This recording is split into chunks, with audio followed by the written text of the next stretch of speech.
नमस्कार दर्शकों, आज हम आपको पौराणिक कथाओं के उस प्रसंग के बारे में बताने जा रहे हैं जिसके बारे में सुनकर मन में कई प्रश्न उठते हैं।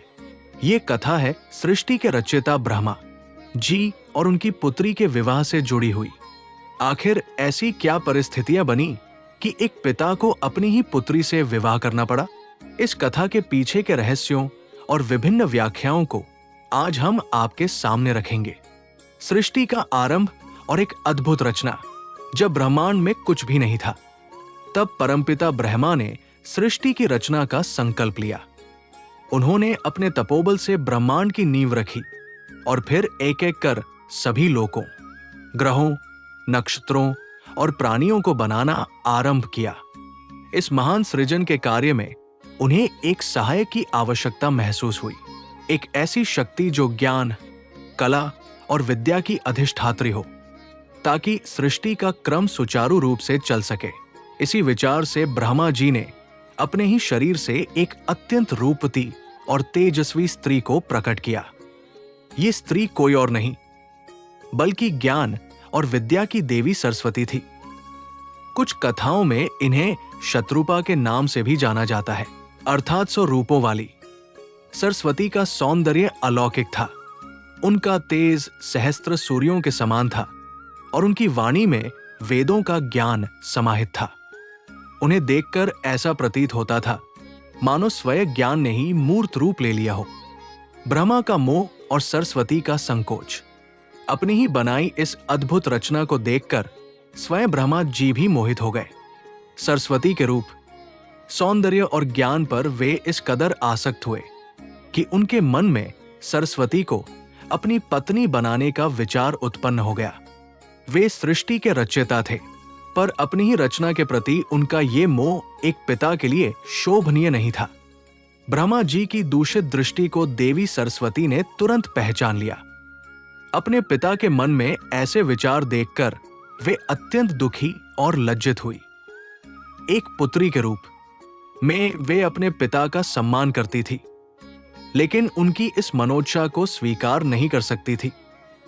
उन्होंने ब्रह्मा जी की नजरों से बचने का हर संभव प्रयास किया। कथाओं के अनुसार जब भी ब्रह्मा जी सरस्वती को देखने का प्रयास करते, वे उनसे बचने के लिए किसी न किसी दिशा में छिप जाती। जब सरस्वती बाईं ओर गई, तो ब्रह्मा जी ने उस दिशा में देखने के लिए एक और सिर विकसित कर लिया। जब वे दाईं ओर गई, तो तीसरा सिर उत्पन्न हो गया। जब वे पीछे की ओर गई, तो चौथा सिर प्रकट हो गया। ब्रह्मा की दृष्टि से बचने के लिए जब सरस्वती ने ऊपर आकाश की ओर जाना चाहा, तो ब्रह्मा जी ने एक 5वां सिर भी उत्पन्न कर लिया जो ऊपर की ओर देख सकता था। इस प्रकार चारों दिशाओं और आकाश में देखने के लिए ब्रह्मा के 5 सिर हो गए। देवी सरस्वती ने हर संभव प्रयास किया कि वे अपने पिता की इस अनुचित कामना से बच सके, लेकिन ब्रह्मा जी अपनी इच्छा पर अडिग थे। हर दिशा में वे स्वयं को ब्रह्मा की नजरों के सामने पाती। विवाह और सृष्टि का आगे बढ़ना। अंततः जब देवी सरस्वती के पास कोई और मार्ग नहीं बचा, तो उन्होंने ब्रह्मा जी की इच्छा के आगे समर्पण कर दिया। उन्होंने सृष्टि के वृहत्तर हित को ध्यान में रखा। ब्रह्मा और सरस्वती का विवाह संपन्न हुआ। इस दिव्य मिलन के पश्चात उन्होंने एक एकांत स्थान पर कई वर्षों तक पति पत्नी के रूप में समय व्यतीत किया। इसी संयोग से इस पृथ्वी के प्रथम पुरुष का जन्म हुआ, जिन्हें स्वयंभू मनु के नाम से जाना गया।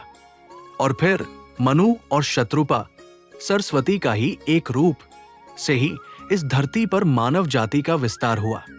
इसीलिए मनुष्यों को मानव कहा जाता है। भगवान शिव का क्रोध और ब्रह्मा का दंड। भले ही ये विवाह सृष्टि के क्रम को आगे बढ़ाने के लिए आवश्यक था, लेकिन एक पिता का अपनी पुत्री पर मोहित होना और उससे विवाह करना प्रकृति के नियमों के विरुद्ध था। ये एक ऐसा कार्य था जिससे देवलोक में भी हलचल मच गई। जब भगवान शिव को इस घटना के बारे में पता चला, तो वे अत्यंत क्रोधित हुए। उन्होंने ब्रह्मा के इस अनैतिक आचरण को सृष्टि के लिए एक गलत उदाहरण माना। क्रोध में भरकर भगवान शिव ने अपने रौद्र रूप भैरव को प्रकट किया। भगवान शिव ने भैरव को आदेश दिया कि वे ब्रह्मा को उनके इस अनुचित कार्य के लिए दंडित करें। भैरव ने भगवान शिव की आज्ञा का पालन करते हुए ब्रह्मा जी के उस 5वें सिर को अपने नाखून से काट दिया, जो मोह और अहंकार के कारण उत्पन्न हुआ था और जिसने वासना से सरस्वती को देखा था। यह सिर काटना एक प्रतीकात्मक दंड था। यह ब्रह्मा के अहंकार और उनकी अनियंत्रित कामना पर प्रहार था। इस घटना के बाद से ही ब्रह्मा जी 4 मुख वाले रह गए और उनका पूजन भी पृथ्वी पर बहुत सीमित हो गया। भगवान शिव के श्राप के कारण ही आज पूरे भारत में ब्रह्मा जी के गिने चुने मंदिर ही मिलते हैं। कथा का प्रतीकात्मक अर्थ।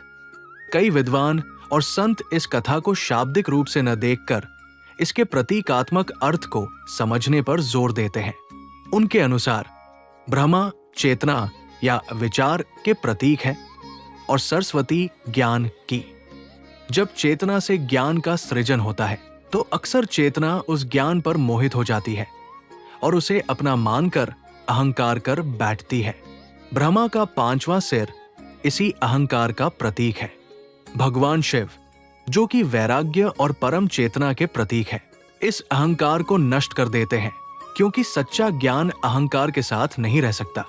ये कथा हमें सिखाती है कि चाहे कोई कितना भी बड़ा क्यों न हो, प्रकृति के नियमों और नैतिकता का उल्लंघन करने पर उसे दंड अवश्य मिलता है। ये हमें अपनी इंद्रियों और कामनाओं पर नियंत्रण रखने का भी संदेश देती है। तो दर्शकों, ये थी ब्रह्मा जी और उनकी पुत्री सरस्वती के विवाह के पीछे की पूरी कथा और उसके विभिन्न पहलू। ये कथा हमें सोचने पर विवश करती है कि पौराणिक आख्यानों में कितने गहरे और गूढ़ रहस्य छिपे होते हैं।